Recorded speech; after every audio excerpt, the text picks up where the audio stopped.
The big story, Sam Darnold, 4 interceptions. So I came away from that game thinking, I think if the Seahawks meet the Rams in the playoffs, I think they'll win. That's what I came away from. Matthew Stafford, in my opinion, is number one in the MVP ladder as of right now. Trey Mason playing awesome. I have him at number 2. And I think Josh Allen's becoming a distant 3 between those two.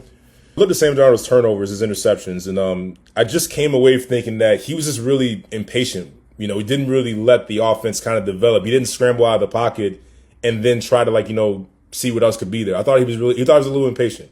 Could have been the Rams' pressure, could have been psychological, because as we know, Sam Darnold had his worst games as a Viking before he ended up leaving to go to Seattle against the Rams in the playoffs. Didn't play well. Went back to old Sam Darnold. I'm not going to do that today with Sam Darnold. I just think today was just a bad game against a team that, ironically was the one that gave him his last bad game. But when I watched it, it was just like one interception was a jump pass. That's not what Sam Darnold does. One, the pressure got to him. He just wanted to get rid of the ball. Should have just threw it out of bounds versus just letting it go. And then a couple were just again, being really impatient and not allowing the play to develop, in my opinion. Or not trying to take a sack, but instead of throwing it away, you throw it and put the ball in harm's way. Those are old habits. I think that if Seattle and the Rams meet again, I don't think Darnold throws 4 interceptions. I don't think he makes those boneheaded mistakes, in my opinion. And a lot of that is based on how great the Seattle defense is, because even though Sam Darnold had those 4 interceptions, they still had a legit chance to win the game. They were down 1 score. Normally when the quarterback throws four interceptions, it's probably a death sentence and your team's probably down by 20 or 30 points. But the Seattle defense has been so phenomenal this entire year, one of the most ferocious defenses in the NFL, led by Mike McDonald.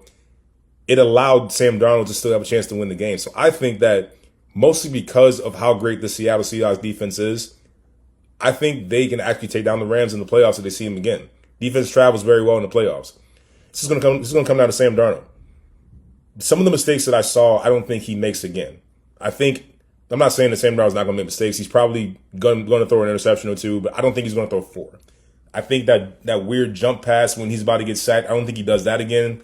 And I don't think he forces the ball into harm's way when the pressure gets to him.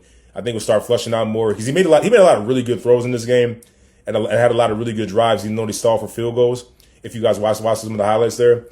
So it's just, the 2 of the interceptions were really stupid. I think a couple were just rushed and him being impatient, in my opinion. And I don't think Sam Darnold does that again in the playoffs. So keep your eye on Seattle. Trust their defense. You can 100% trust their defense. And you can trust their running game as well. But I do think Sam Darnold will play a little bit better come playoff time if they were to meet again in the playoffs.